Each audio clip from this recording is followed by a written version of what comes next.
All right, everybody. BC here again. Mostly we're continuing our rampage through Machaca, Cloud Trapeze, Dire Portent. So Atlantis took a Vengeful Water from Is. Um, Is said that they had overcast by about 350. So it doesn't surprise me that Atlantis would be able to overcast that. Um, I'm guessing, I'm just spitballing here, but I'm putting their water income around 70 gems a turn. So if they save up for 7 turns, let's say, they can definitely go over the top, and they haven't needed to spend a ton of water gems. Um, Riches from Beneath is kind of cool, but not worth anyone overcasting. Tower of Heavens is pretty weak, to be honest. Dark Skies. That I could actually consider overcasting. We'll see.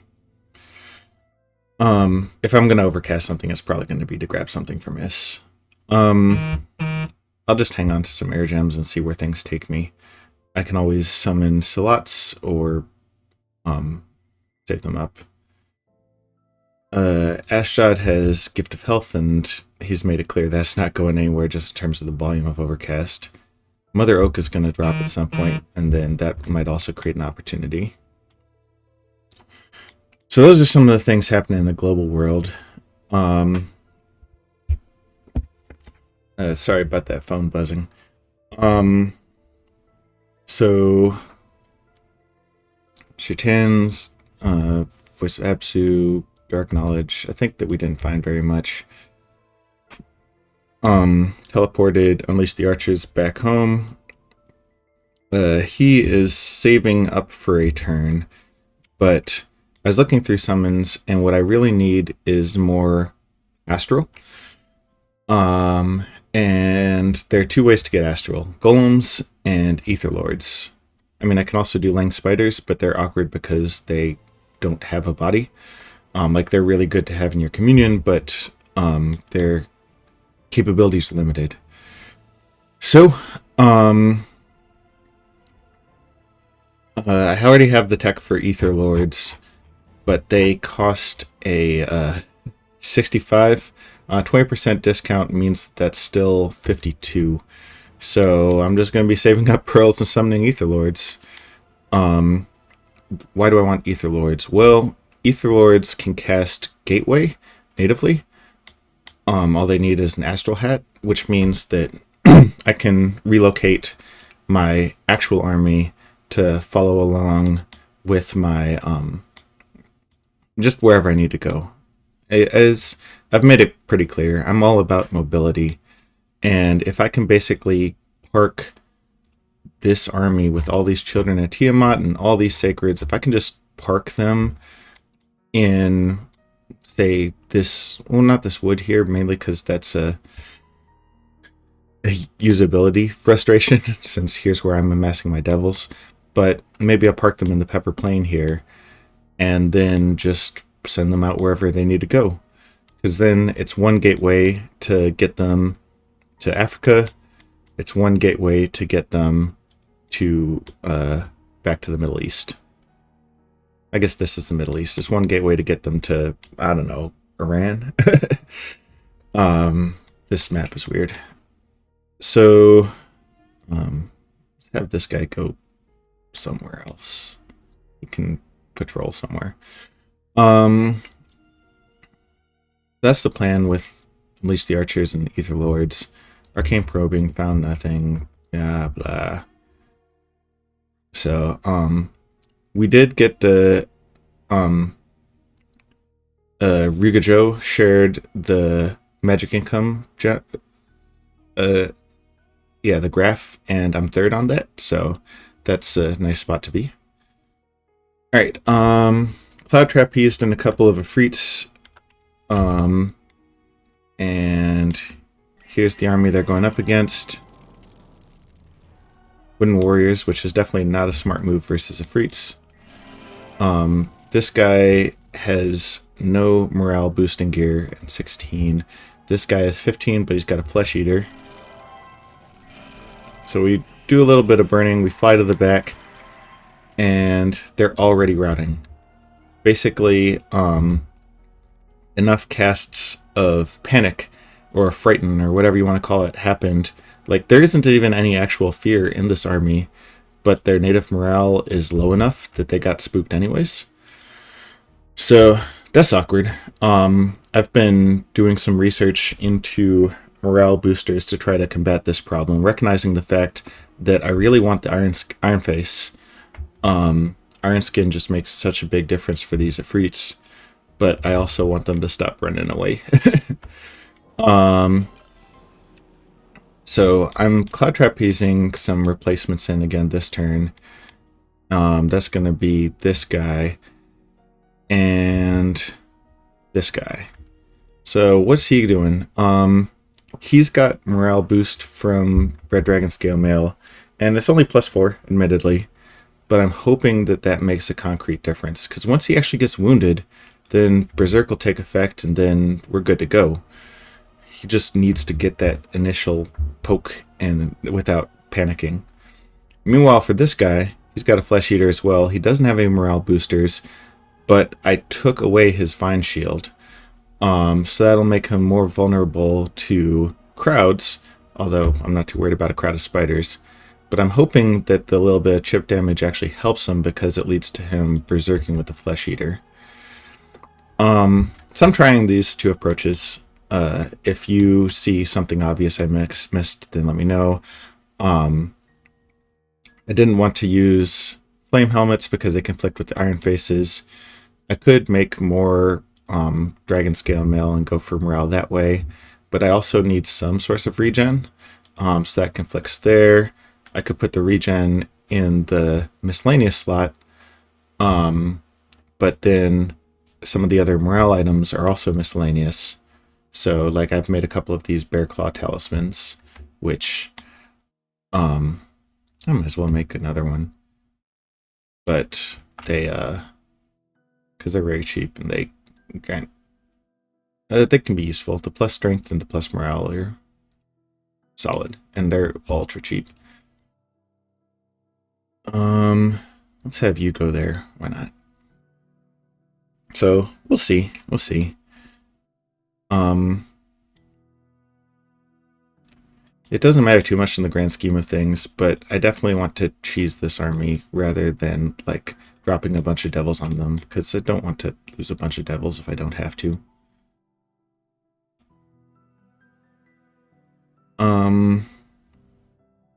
Abyssia took a swing at this throne with their Warlock. It's Throne of Elements. They just brought this. I guess they didn't really take a swing at it. They just cast Returning, just to see what's inside.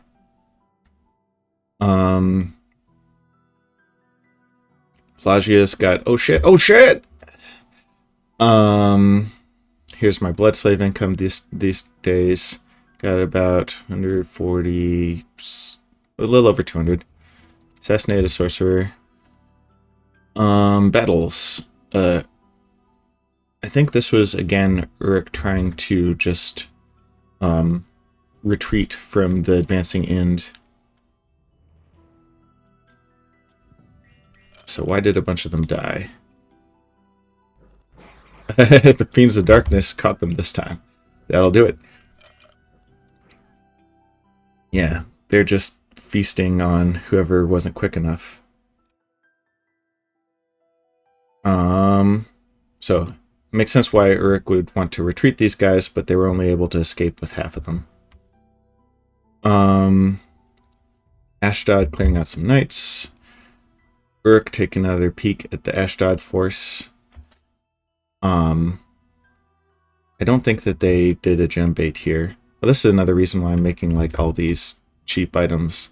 They're really useful if I want to do a gem bait.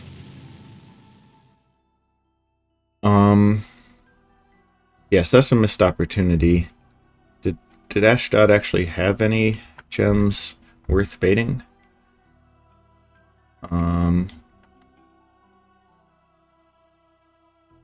Ditanu are all thugged out, which makes sense.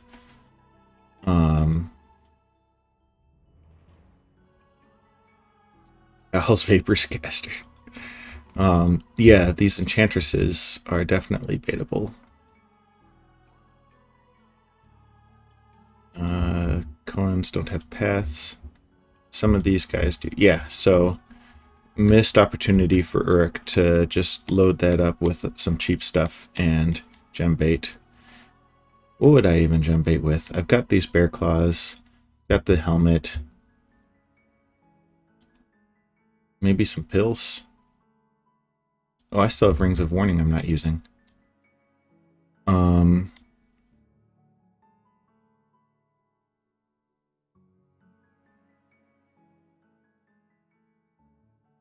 Go ahead and give you one patrol.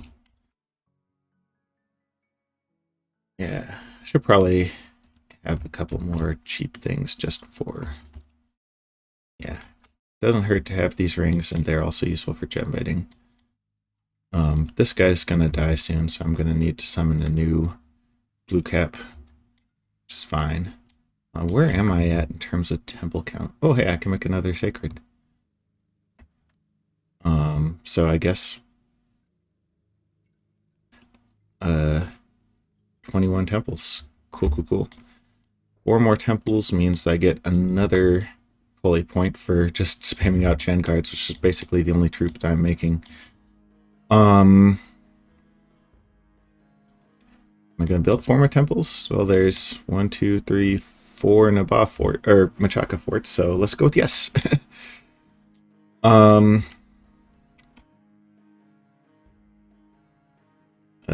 Ashdod doing some raiding.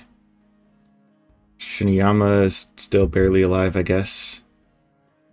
Pythium cleared out this thing at a decent expense. Sure, we can go ahead and watch that and see how those guys got killed. Put it on turbo. As you can expect, they've got some thug gear on them. Boread here is not very heavily geared, which is, I say, a mistake. They're size 6, so you don't run the risk of having your investment just screwed over by some air elemental caster, and they're already pretty expensive, so they're worth dropping the extra gear on to if it gets them survivability. So why are all these guys paralyzed? Is that Aegis thing? Can't find the purple. Oh, they're from Friendly Fire from Basilisks. Yeah, that'll do. Oh my goodness. He forgot to cast Regen. He cast Mistform, but that got popped by one of these things. So, yeah, that was just bad scripting on this Boread.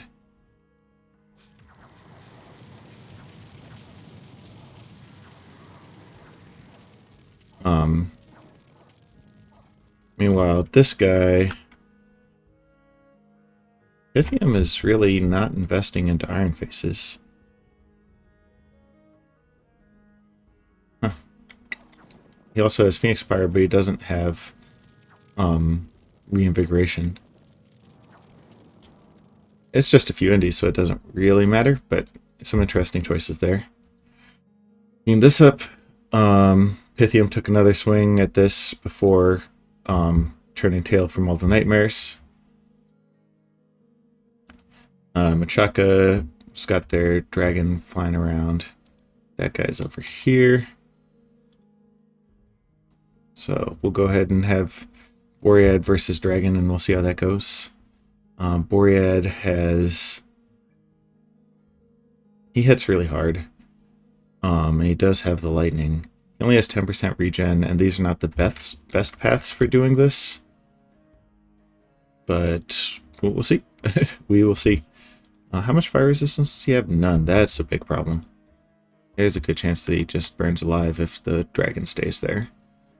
We will see.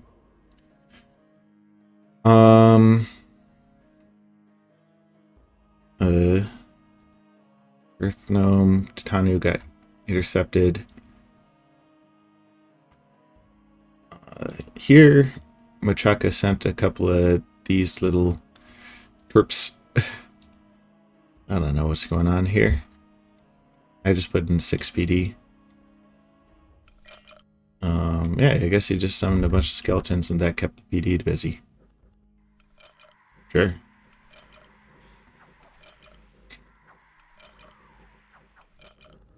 Alright, that'll do it. Agartha is sieging Nawala, so looks like Agartha will be able to cap Nawala, and then, as we talked about, we'll see where they go from there. If Agartha decides to attack the rest of Africa, then I'll just come in right behind them and attack the rest of Agartha. Follow them back into the caves. Why not? I need somewhere to go, and I don't have any sort of peace arrangement with Agartha. They've got a lot of clockworks, but clockworks are... they'll just fall asleep naturally. So, the Olms are legitimately annoying because they do all these paralyzed attacks. MR negates, so I'll just have to switch to MR gear on my Ifrits to counter the Olms, which I think I can do. Shard guards hit like trucks. Let's see what they have in terms of bless. Shock, fire resistance, blood surge, and then the Farcasters for the sacred mages. So that they don't have any native fires, so that brings them up to 10. And then just a crap ton of clockworks, which are non-flammable. They don't do damage of their own, but they don't get hurt either. So, what are you?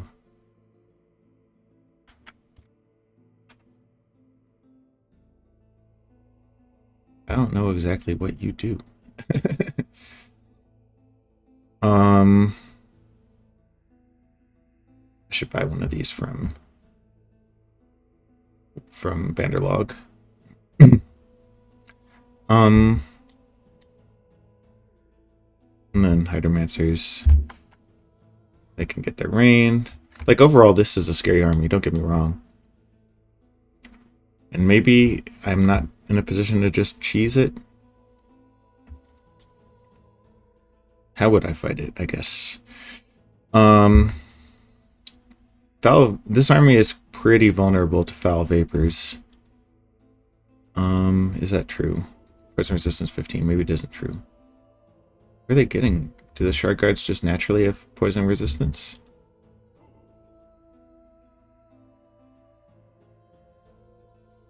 Yeah, okay. So it's not vulnerable to foul vapors. I take that back.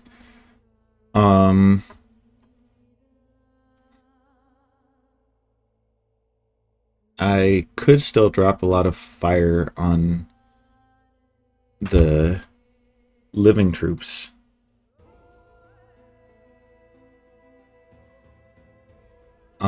It's definitely not vulnerable to dropping a ton of devils on it, because these guys can tank some of the devil hits and then fight back, and there's just way too many of them relative to the number of devils I have. The mages are really squishy. So I guess what I would probably do, because by the time I fought Agartha, I would definitely have Pillar of Fire online, is I'd just Pillar of Fire the whole lot of everything. And that's actually like... oh man, they've got another crew over here. Pillar Fire the whole lot of everything is a powerful move.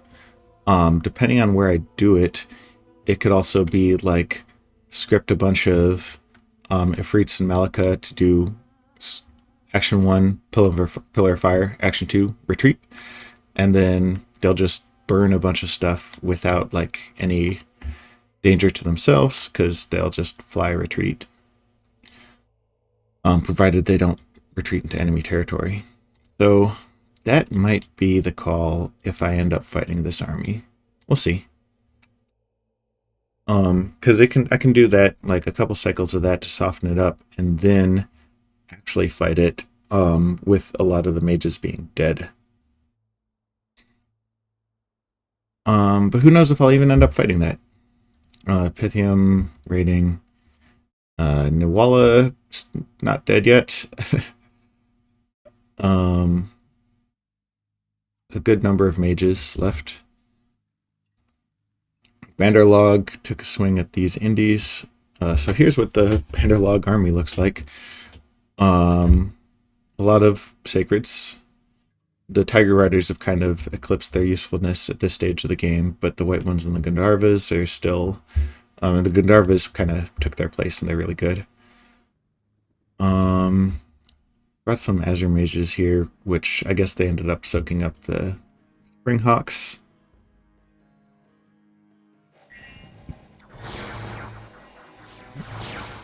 I don't think that... Yeah, they do have magic weapons. That's very important. And now that the Springhawks are cleaned up, everything else is kind of a pushover.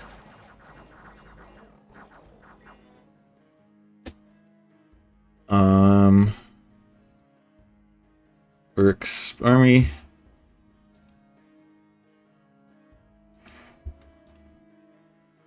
Does the Ghost King have Astral? It does not. Is a Wailing Winds caster.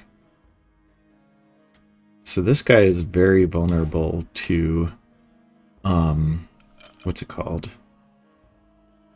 Mindhunt? I mean, these guys have decent MR, but if I'm Uruk, then I'm casting a lot of Mindhunt on this and just... I could just blast through all three of these. Tianchi. So here's what's inside the Tianchi fort. We've got 2,500 of these terracottas. It's ridiculous. And then Earthquake and some other stuff.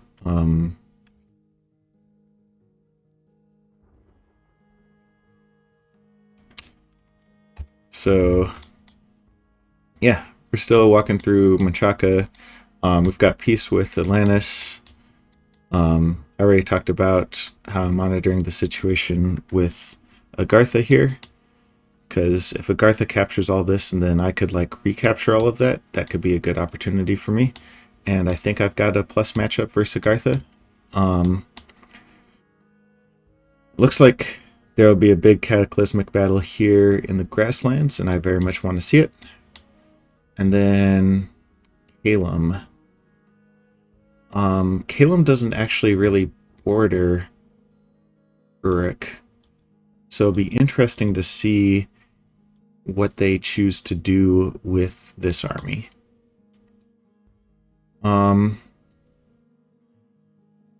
At some point, I'll send my children of Tiamat underwater and be like, yo, I'm gonna grab your throne. But I figure I'll give Uruk some time to fight off their aggressors before just throwing my weight into that battle. Anything else? Oh, I started a fort down here in the Silent Ocean. I figure I should finally have one. So yeah, that should do it. Long turn, but an exciting one, and we'll keep the excitement going. See you around turn 71.